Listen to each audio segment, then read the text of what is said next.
Pertama, tangan mereka akan diikat. Kemudian semua pakaiannya akan dilepas. Dan melanjutkan dengan menyiksa ataupun memperkosa korban tersebut. Dan terkadang memenggal mereka.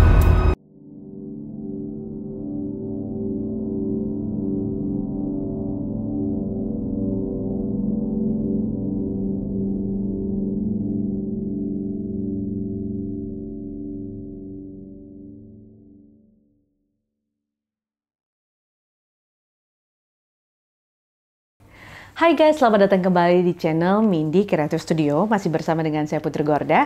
Dan kali ini saya akan mengajak kalian untuk terbang ke berbagai negara yang mempunyai 5 kisah pembunuhan dengan victim alias korban terbanyak. Kita lihat yuk, ini dia ceritanya. Yang pertama, Luis Alfredo Garavito Cubillos, yang lahir pada tanggal 25 Januari 1957. Ia dikenal sebagai La Bestia atau The Beast atau Tribblin yang dinamai sesuai dengan karakter Disney Goofy. Dia merupakan seorang pemerkosa dan juga pembunuh berantai Kolombia.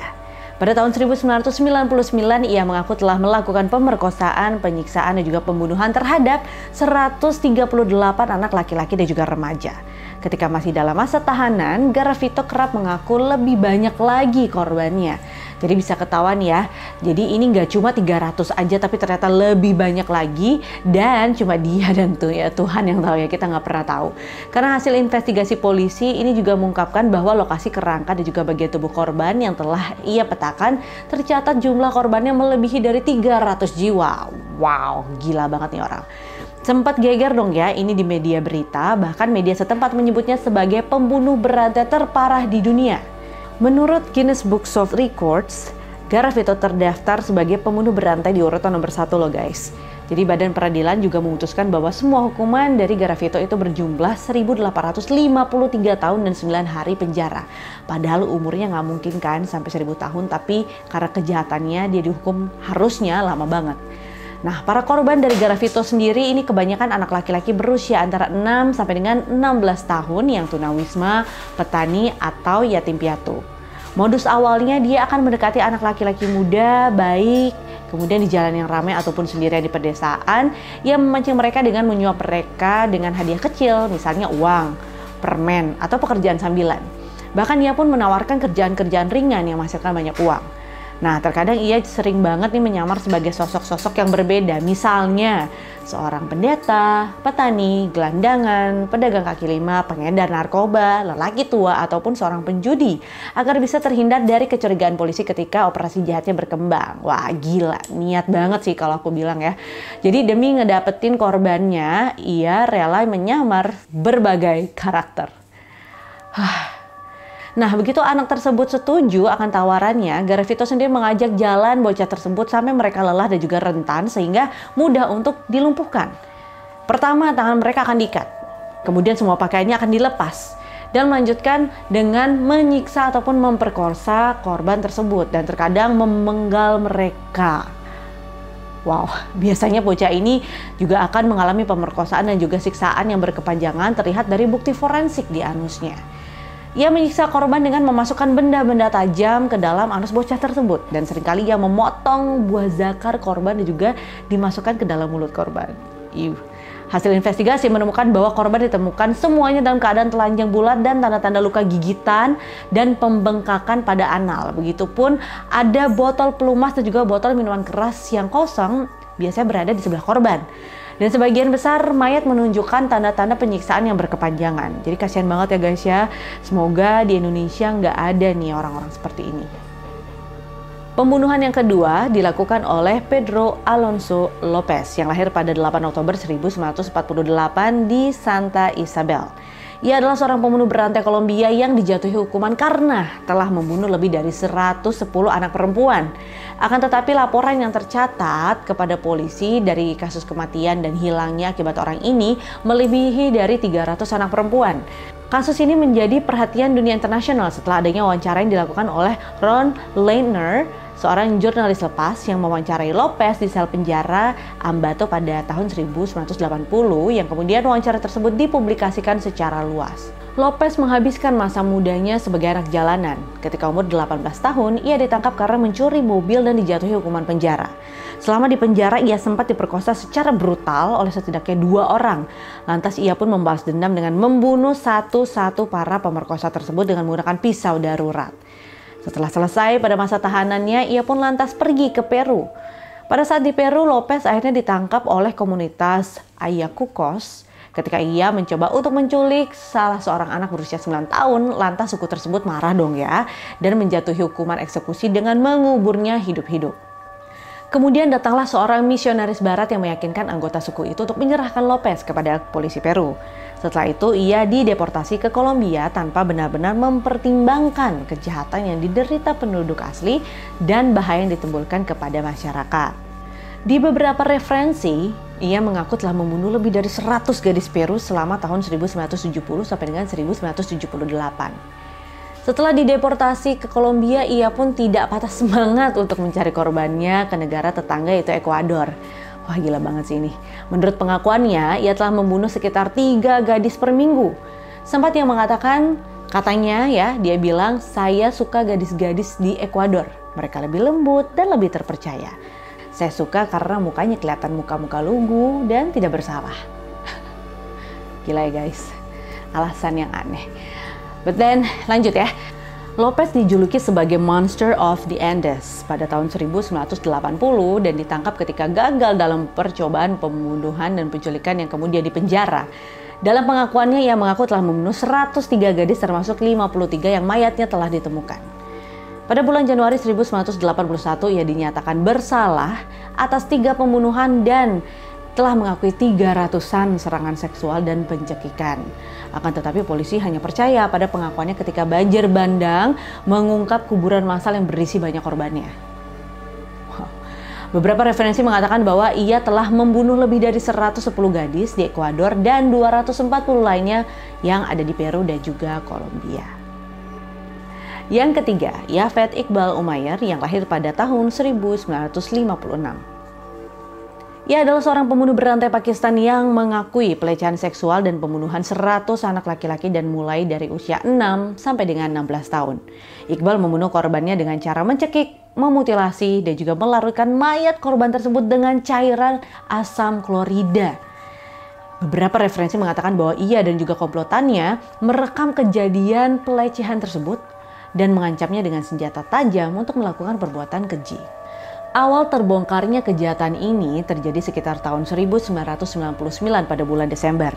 Iqbal mengirim sebuah surat kepada polisi dan seorang pemimpin redaksi surat kabar di Lahore, yaitu Kawar Naim Hashmi, yang mengaku telah membunuh 100 anak laki-laki dan semuanya berusia antara 6 sampai 16 tahun.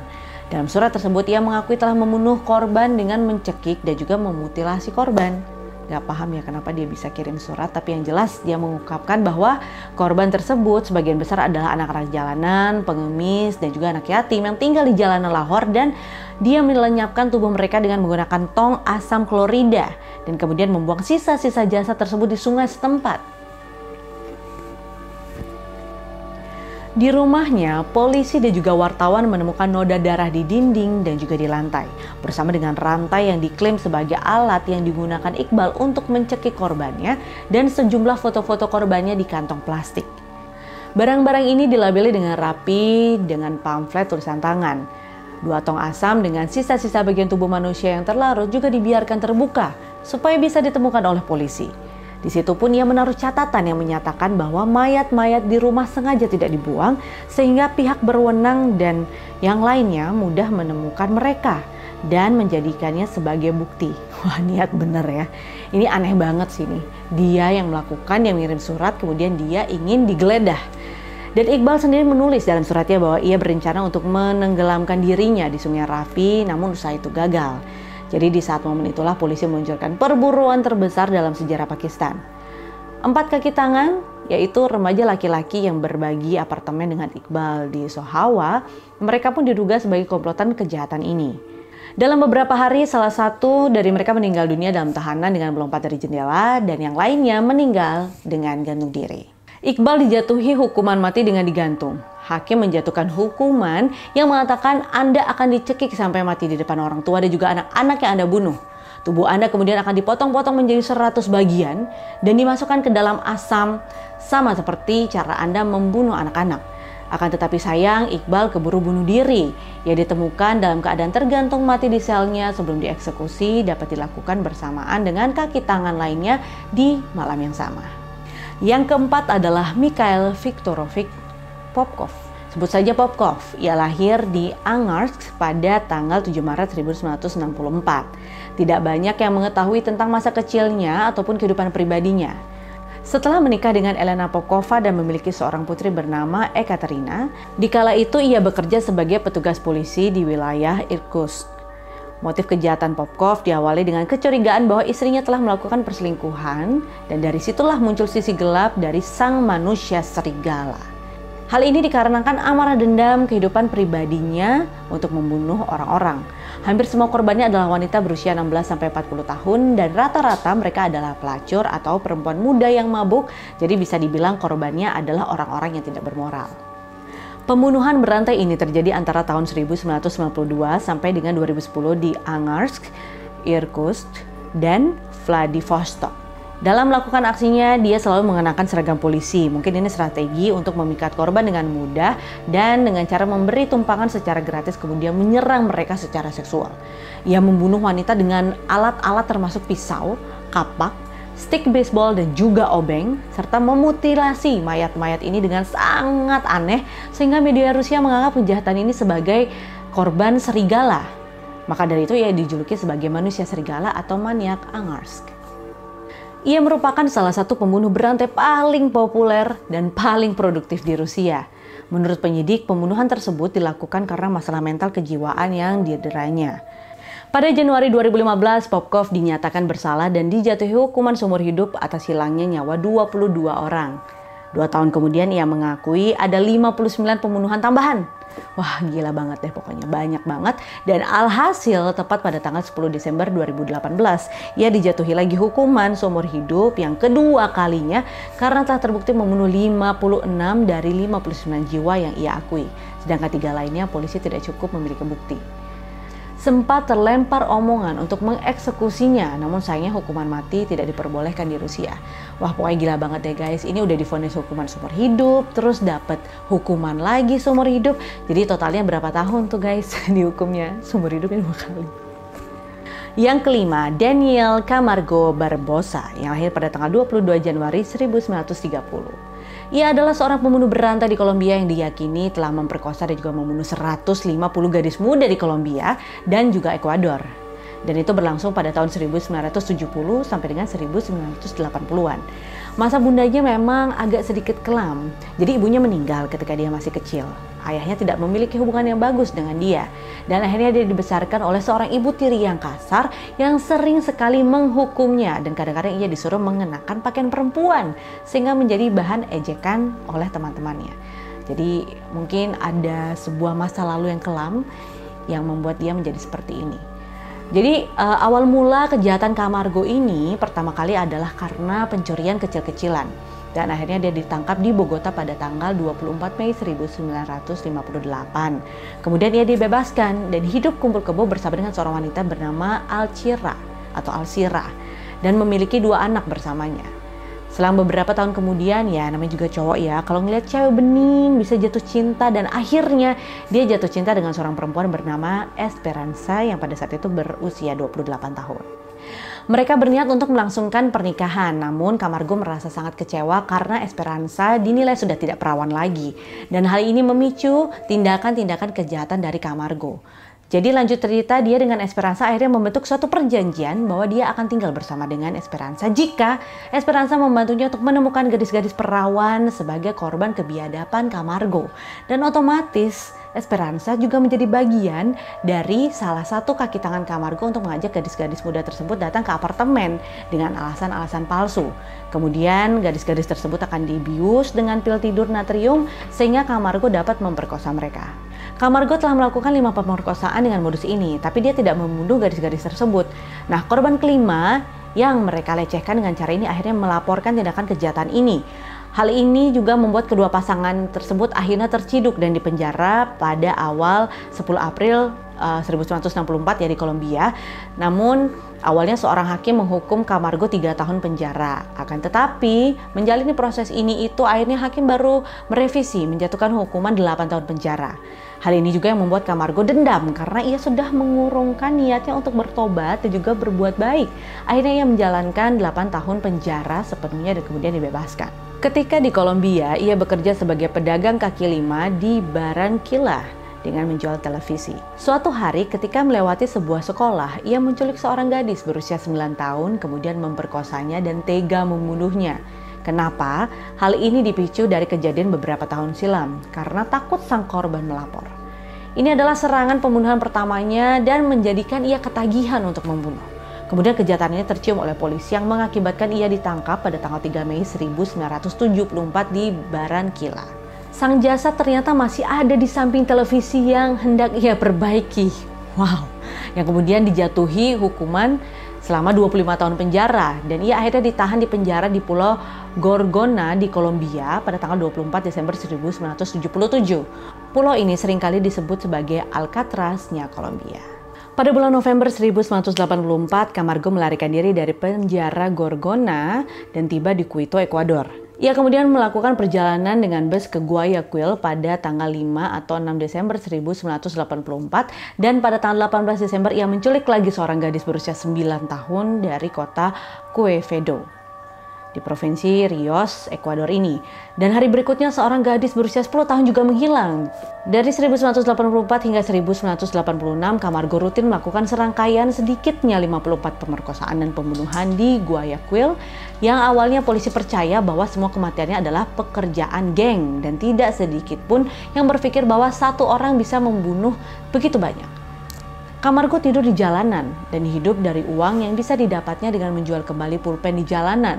Kadang-kadang dia menambah penghasilannya dengan menjual pakaian ataupun barang-barang berharga kecil milik para korbannya. Camargo ditangkap oleh 2 polisi di Quito pada bulan Februari 1986. Hanya beberapa menit setelah ia membunuh seorang gadis berusia 9 tahun bernama Elizabeth. Ketika itu polisi sedang berpatroli dan tiba-tiba mencium gerak-gerik mencurigakan. Ketika polisi mendekatinya, mereka menemukan bahwa ia membawa sebuah tas yang berisi pakaian berdarah dan juga klitoris dari Elizabeth. Kemudian ia ditangkap dan polisi berusaha untuk mencari identifikasi orang ini karena ia selalu berganti-ganti nama. Namun akhirnya salah satu korban pemerkosaan yang melarikan diri mengungkapkan identitas asli dari Camargo. Setelah ditangkap, Camargo dengan santai mengakui bahwa ia telah membunuh 72 gadis di Ekuador sejak melarikan diri dari penjara Kolombia. Ia membawa polisi ke TKP, yaitu tempat pembuangan para korban yang mayatnya belum ditemukan. Mayat-mayat telah dipotong-potong dan yang membuat aneh adalah ia sama sekali tidak menunjukkan perasaan penyesalan. Setelah memperkosa korbannya, ia memutilasi dan juga menghancurkan gadis-gadis itu dengan parang. Ia memberikan penjelasan yang aneh untuk memilih korbannya. Ia ingin korban perawan karena, katanya nih, mereka menangis. Dan inilah yang tampaknya membuat kepuasan yang lebih besar kepada Camargo. Dan menurut Camargo, ia membunuh karena dia ingin membalas dendam pada ketidaksetiaan wanita. Dia sangat membenci mereka karena tidak menjadi apa yang dia yakini seharusnya seorang wanita. Wow. Dan itulah tadi kisah dari 5 pembunuhan dengan korban terbanyak dengan kegilaannya masing-masing. Dan menurut saya itu benar-benar gila. Gila banget. Baiklah, jangan lupa ya guys, kalau misalnya kalian masih pengen mengetahui beberapa, mungkin ada cerita misteri, cerita kriminal, pembunuhan, dan sebagainya. Nah, kalian support kita dong dengan cara klik subscribe, like, dan juga share, supaya tim kita bisa menyediakan informasi yang bagus untuk kamu. Sekali lagi terima kasih dan sampai jumpa.